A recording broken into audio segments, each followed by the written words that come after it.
Les médecins sont souvent aux premières loges lors d'un décès. À 28 ans, le docteur Charbonnier, jeune médecin, assiste à un événement qui va bouleverser sa vie. C'était un patient qui était incarcéré dans des tôles. Il émergeait de ce fratras de tôles que son thorax, son visage qui était multicoupé et ses deux membres. Et je devais absolument le perfuser, sinon il allait mourir. Et là, du fait de mon incompétence, de mon ignorance, de mon inexpérience, je ne suis pas arrivé. Et là est arrivé ce qui devait arriver, l'inéluctable, la mort est arrivée. Il était tout près de moi, j'ai vu cette étincelle de vie qui partait de ce regard, j'ai vu cette pupille qui se dilatait, c'était doux, c'était comme une tache d'encre sur un buvard. Et surtout, j'ai senti une présence qui partait de ce corps, par le haut de sa tête, qui m'a frôlé le visage sur la droite. C'était une présence vivante et joyeuse. Ça peut paraître absurde dans ces circonstances aussi dramatiques, mais pourtant c'était joyeux et vivant. Et là j'ai compris, de ce coup j'ai compris, en quelques secondes, que nous sommes un esprit dans un corps et que cet esprit continue sa vie après la mort. Parallèlement au voyage du défunt dans l'au-delà, les proches restés sur Terre peuvent vivre ce deuil différemment. Il semblerait que de l'autre côté, même s'ils sont plus là, ils continuent à nous écouter, à nous entendre. Donc on peut continuer à échanger, à parler avec eux alors qu'ils sont en train de passer sur d'autres plans. Ils ne vont pas nous voir, nous entendre de la même façon puisqu'ils n'ont plus la vision physique et l'ouïe physique, mais ils vont percevoir les énergies et ce qui émane de nous. Il est toujours possible de régler ou de tenter de régler les problèmes lorsqu'une personne est partie avec un contentieux qui n'était pas réglé, parce que cette personne est autour de nous et que ce qu'on n'a pas pu lui dire de son vivant, pour des raisons X, Y ou Z, il est toujours temps de le dire. Il est toujours temps de réparer.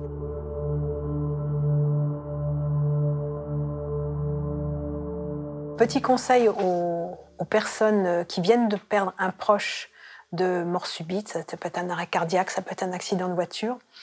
Je conseille d'expliquer à la personne qui vient de décéder ce qui est en train de se passer, qu'elle est de l'autre côté, que son corps est mort, que son âme survit, qu'on va venir la chercher, qu'elle ne reste plus dans la pièce ou dans la voiture qui est accidentée, qu'elle se laisse glisser vers la lumière et qu'elle aille vers les personnes qui sont décédées, qui sont en train de venir la chercher.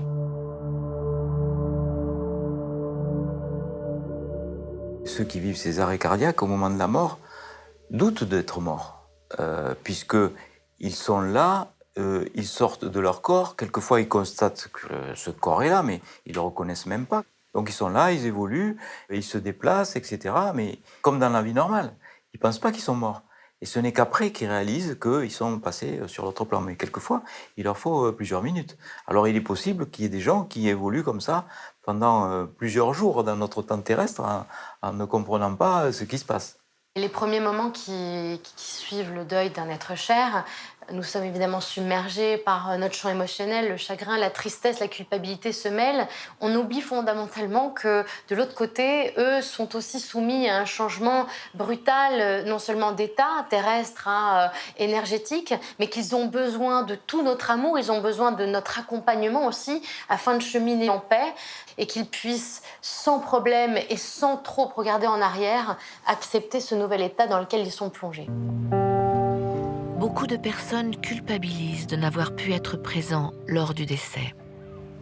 Finalement, est-ce si grave? On n'a pas besoin d'être là physiquement. On peut simplement se relier en présence énergétique à ce défunt, mais aussi à tous ceux qui l'accompagnent en présence physique. Et cela sera aussi efficace que si on y était en présence physique. Il y a beaucoup de gens parfois qui font l'expérience d'être très présents auprès de leurs proches qui vont mourir. Et malheureusement, la personne part alors qu'elles ne sont pas là. Donc ça peut être très frustrant parce qu'ils viennent régulièrement dès qu'ils peuvent et ils aimeraient aussi être là pour ces derniers instants. Et en fait, le mourant part seul.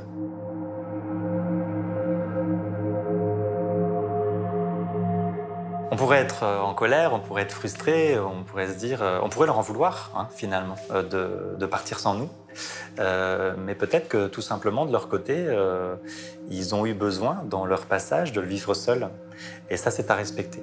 En tout cas, il ne faut pas s'en vouloir de ne pas avoir été là au moment du passage. Et puis c'est le grand mystère de la vie et c'est surtout le grand mystère de la mort. Certains ont besoin de le vivre seuls, mais il peut arriver aussi lors de ce passage que les accompagnants vivent un phénomène intrigant appelé expérience de mort partagée. C'est des expériences qui vont se diffuser aux personnes qui sont présentes autour d'une personne qui est en train de mourir. Par exemple, des proches qui sont en train de veiller un parent qui est sur son lit de mort.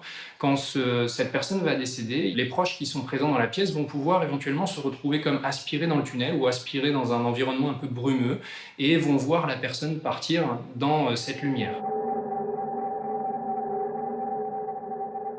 Alors que donc, ces personnes qui sont présentes à côté sont vraiment indemnes de toute pathologie et n'ont aucun problème de santé. D'autres personnes, comme moi par exemple, qui en ai vécu, auront vraiment la sensation d'être projetées en dehors du corps physique, comme une sortie astrale, et de vivre le passage dans le sas vibratoire jusqu'à un certain seuil, puis d'être ramenées dans le corps physique ensuite.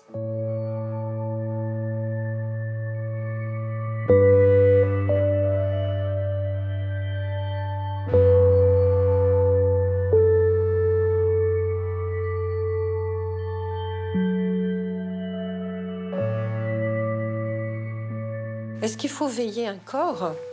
Dans les traditions d'autrefois ou dans certains pays, on veille encore les corps. Dans nos traditions, on met les corps au funérarium et la plupart du temps, on les laisse tout seuls. On s'en occupe pas. On n'est pas obligé de veiller le corps. Moi, je dirais veiller l'âme. Et on n'a pas besoin d'être à côté du corps. C'est accompagner l'âme. C'est ça, moi, qui me paraît le plus important. Mais ça peut pas faire de mal de veiller un corps, surtout si l'âme a peur, si elle est coincée, si elle n'ose pas. Le fait d'être là, ça peut la rassurer. On peut veiller le corps en direct chez soi, mais c'est aussi important d'aller à la morgue. Pourquoi pas proposer, si c'est OK pour eux, aux enfants de venir rendre visite à leur mort pour qu'ils soient initiés à la vie et à la mort, à cette initiation qu'est ce passage aussi, c'est important pour eux. Mais on peut aussi tout simplement veiller le défunt sans qu'il soit là physiquement, par une bougie, par une prière, par un rituel quel qu'il soit, pour symboliser le départ.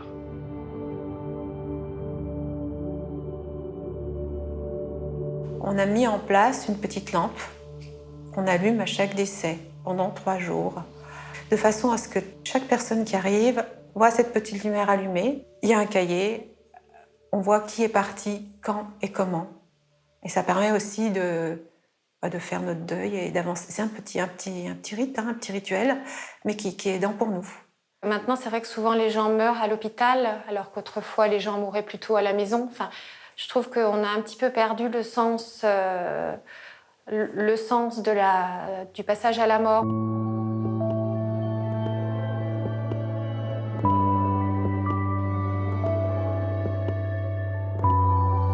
Lorsqu'un membre de notre entourage part, il faut éviter de trop le pleurer, de trop lui dire « pourquoi toi, pourquoi nous ?»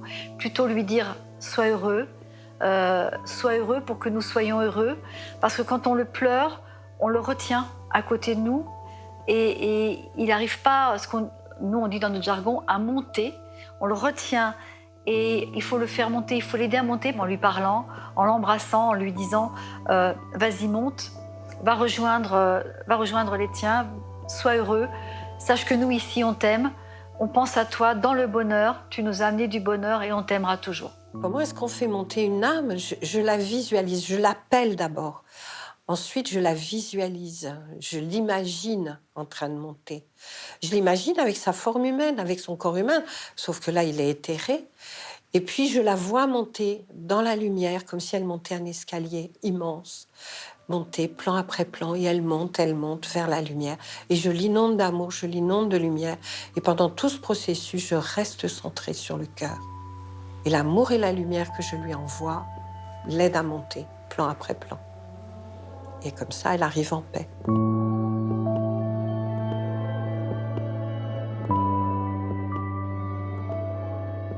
Quand on sait qu'une personne est partie dans des conditions difficiles et que psychologiquement c'était difficile pour elle, nous pouvons lui adresser des pensées d'amour, des pensées de lumière qui vont lui permettre d'avancer, qui vont lui permettre de se pardonner, qui vont lui permettre de s'élever surtout sur son chemin.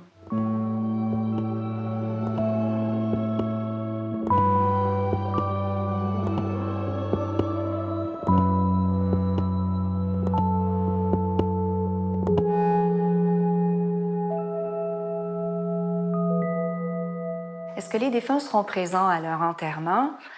Ça dépendra de leur état de conscience.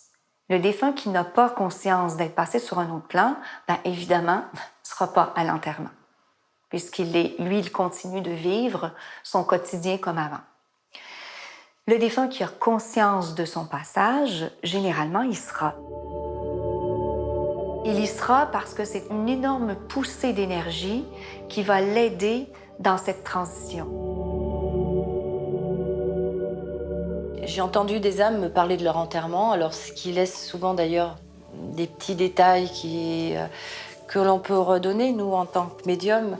Quand l'âme reste pendant ses funérailles, elle va pouvoir se rappeler très rapidement de certaines circonstances, de la musique qu'on lui a donnée, des détails qu'on peut remettre comme preuve, entre guillemets, de sa survivance.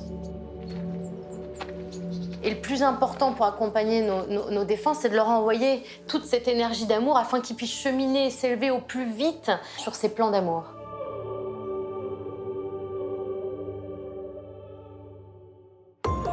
Peu après le décès, certains proches témoignent avoir reçu des signes de leurs défunts. Ce phénomène est assez fréquent. Des études européennes et américaines montrent qu'il touche environ 20% de la population. Qu'est-ce que vous avez eu comme signe ? Eh bien, par exemple, des choses qui bougent dans une maison, enfin une lumière qui va s'allumer. Des réponses dans le style si tu es là, tu allumes la lumière, au moins que je le sache. Et ça se fait. Donc, c'est bizarre.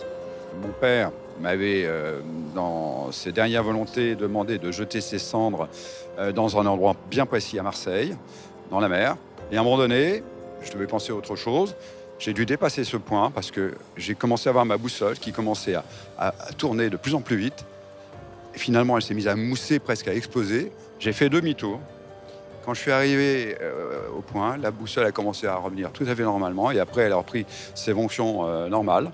Et donc, pour moi, c'était mon père qui me disait « Mais pour une fois, tu ne peux pas faire quelque chose de bien. Écoutez ce que je te demande de faire. » Et on a été tous vraiment très, très choqués et impressionnés par ça. J'ai curieusement ressenti une très, très forte chaleur au niveau du ventre la nuit juste après. Donc, il est décédé à midi et j'ai ressenti quelque chose d'extrêmement puissant.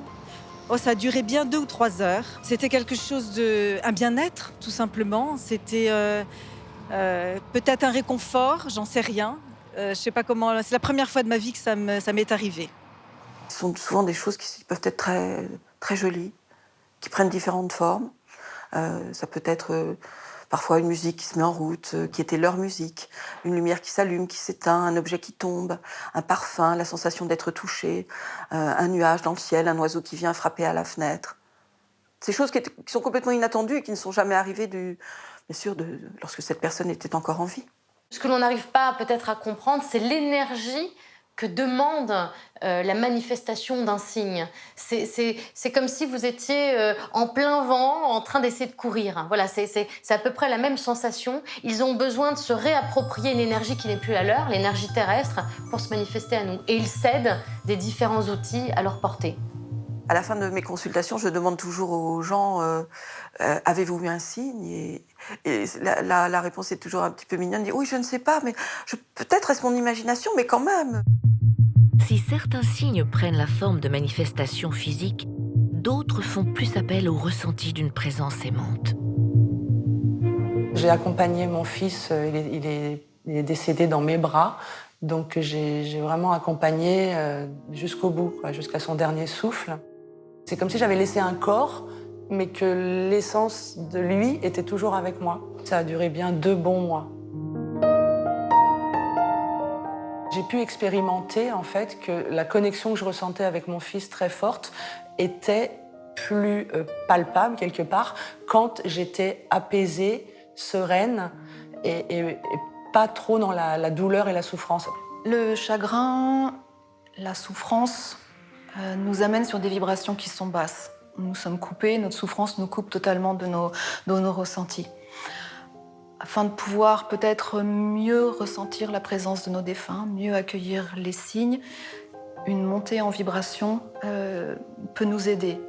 Nos défunts font aussi l'autre partie du chemin, si je puis dire, en descendant, en abaissant leur vibration. Je me suis rendu compte que quand j'étais dans cet état d'apaisement et dans mon cœur, finalement, j'avais une communication et une connexion beaucoup plus forte avec mon fils.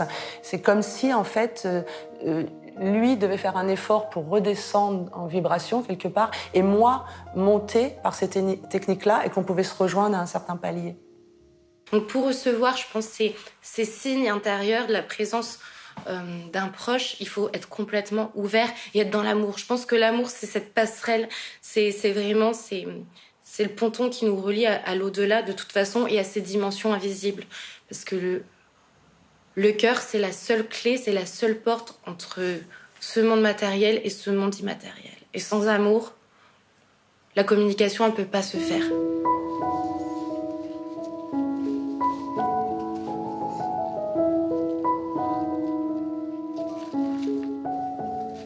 J'explique souvent à mes consultants qui sont dans un état de deuil très récent qu'il faut d'abord passer ses propres phases de deuil. Notre état émotionnel conditionne énormément notre capacité à recevoir un signe de nos proches disparus.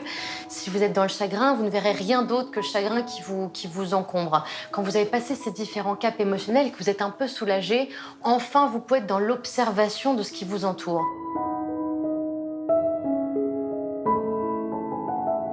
Dites-leur ce que vous avez sur le cœur, dites-leur comment ce que vous avez manqué auprès d'eux ou ce que vous avez aimé auprès d'eux. Recréer ce champ de parole parce que c'est déjà le début d'une communication.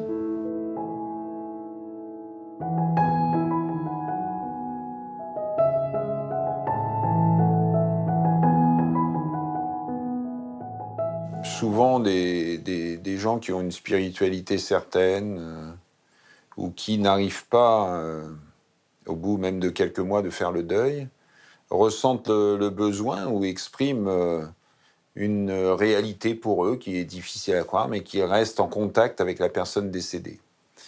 Et ça, c'est un domaine que je ne connais pas, que je respecte, qui m'impressionne beaucoup personnellement, même en tant que médecin, parce que c'est vrai que là, on passe un peu du domaine scientifique à un domaine qui n'est plus scientifiquement rationnel, mais je ne suis pas dans le déni. Personnellement, je ne suis pas dans le déni. J'ai été témoin, au travers d'une amie médium, j'ai été témoin de situations, de narrations, de vécus complètement impressionnantes. Au sujet de la consultation de médium pour des personnes qui sont en deuil, normalement, déontologiquement, en tant que psychologue, on ne va jamais conseiller à une personne d'aller voir un médium. En revanche, dans des cas particuliers où on sent que le deuil commence à être vraiment insupportable, pathologique, où la personne a des envies de suicide, une maman qui a envie de rejoindre son enfant, ça peut se doubler d'un stress post-traumatique où la personne ne s'en sort pas. Là, dans des cas très particuliers, je conseille effectivement d'aller voir un médium. Bon, j'ai des adresses de personnes très compétentes parce qu'on est dans une telle souffrance qu'il faut aussi faire attention aux gens qu'on va voir dans ces cas-là. Mais ça peut être effectivement une indication. Par exemple, il y a des associations d'aide au deuil qui proposent parfois, il en existe un peu partout en France, qui proposent des séances de médiumnité pour permettre, donc avec des médiums triés sur le volet, sérieux, de connecter avec les défunts. Quand ils sont disponibles, quand ils ont envie, s'ils le souhaitent et si ça ne les dérange pas dans leur évolution, il y a la possibilité de faire cette expérience-là, sans trop en abuser, au risque de perturber nos défunts. Sylvie Chevaleria s'anime régulièrement des séances de médiumnité publiques au sein de ces associations. Elle dit « T'inquiète, ma puce, je sais. Je l'ai toujours su. J'en ai jamais douté, elle dit. Je t'aime, moi aussi, arrête de t'en vouloir, s'il te plaît. Ça me tire. Donc, libérez-vous de ça. » tout cas, elle a été accompagnée tout de suite par quelqu'un. Elle a vu un vieux copain, elle aussi. Et elle a vu un Bernard là-haut. Mon beau-père. C'est votre beau-père? D'accord. En ce qui me concerne, personnellement, je suis ce que l'on nomme une médium auditive, sensitive, visuelle. Donc je peux les voir, les sentir, les entendre. Tout va dépendre du contact, mais en règle générale, je les vois d'abord, ensuite je les entends, et je peux également les ressentir, puisqu'ils vont me faire passer également leurs émotions. Et ensuite, je vais recevoir des images, je vais recevoir des lieux, des dates, des prénoms, et je vais les délivrer à la personne qui attend le message de son cher disparu. Je t'aime, ma biche. Il fait le coup. Mais c'est vrai qu'il m'a fait bibiche. Et la pendule qui ne marche plus. Oui, c'est vrai. Dans la cuisine, la pendule ne marche plus. Ouais, c'est lui qui l'a arrêté. Et son réveil aussi est arrêté. Il avait son réveil tous les matins. C'est un spécialiste pour arrêter les aiguilles. Voilà. Les défunts viennent parce qu'ils voient un médium. Ils ressentent l'appel des personnes qui sont dans la salle. Ils viennent jusqu'à moi, ils viennent jusqu'à nous. C'est pas moi qui les demande véritablement, en fait. Un médium, c'est juste un intermédiaire, un canal. C'est-à-dire que le médium n'a aucun pouvoir. Il faut le savoir, ça. Si un défunt ne veut pas venir, je ne peux pas aller le chercher.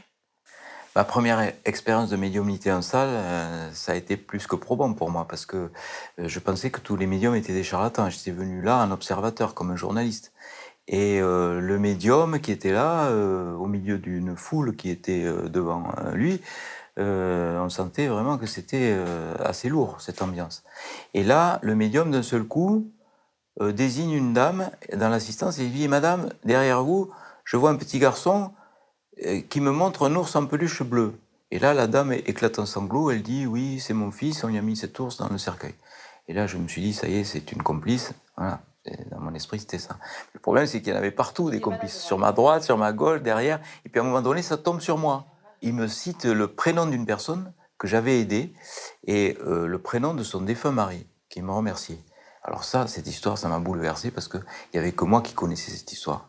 Lors d'une conférence médiumnique, quelque temps après le départ d'Ophélie, nous avons eu la chance d'avoir un premier message avec mon frère Wilfried, qui est parti il y a plus de 25 ans maintenant, et qui nous fait comprendre qu'il a rencontré Ophélie de l'autre côté. Et ça, c'était notre première interrogation. Mais ce qui est le plus extraordinaire et ce qui, moi, m'a marqué, c'est que Wilfried est parti en 1991, Ophélie est née en 1995. Ils se sont retrouvés de l'autre côté, mais surtout, ils ne s'étaient jamais croisés sur ce plan terrestre. Et ça, c'était pour moi une grande révélation. Pour les proches, on peut avoir éventuellement besoin d'être rassuré.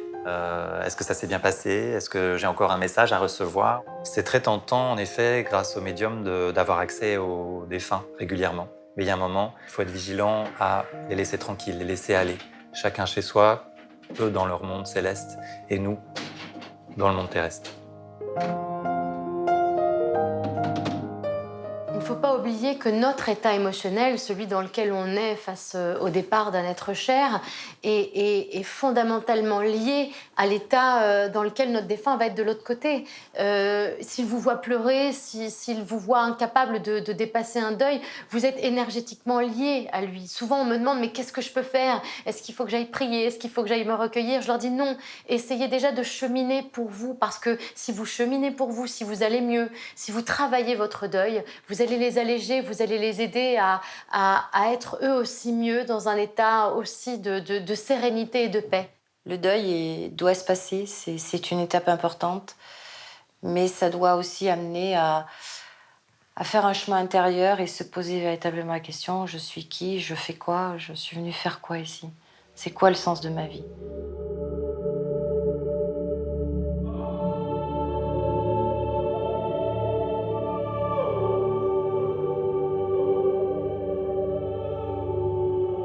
Le chemin du deuil est une épreuve qui frappe toutes les familles, les parents, les sœurs, les frères, les enfants. Et chacun le vit avec son propre ressenti, ses propres émotions.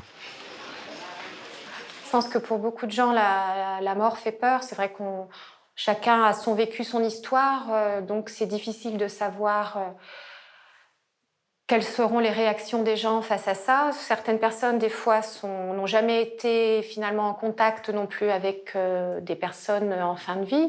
On peut être une fratrie et on peut perdre son père, chacun, ou sa mère, mais en fonction de là où on est dans sa vie et les relations qu'on a eues avec ce membre de la famille, on ne va pas du tout réagir de la même manière. Parce qu'on vit chacun une expérience différente, parce qu'on a beau être dans une famille, on a des personnalités différentes. Et face à la maladie et à la mort, on a vraiment des réactions qui sont complètement différentes. On conseille à chacun d'être très tolérant par rapport à la façon dont les membres d'une famille peuvent réagir très différemment.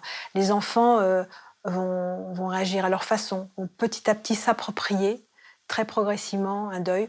Voilà, on va leur dire un mot et puis ils vont revenir, encore un autre mot, une circonstance. Les femmes vont très souvent sembler submergées par la douleur et potentiellement reprocher à leur conjoint, leur mari, de fuir dans le travail. Elles ont l'impression qu'ils souffrent moins. Donc l'idée, c'est de ne pas juger la façon dont chacun peut vivre son deuil. Chacun fait ce qu'il peut avec sa souffrance.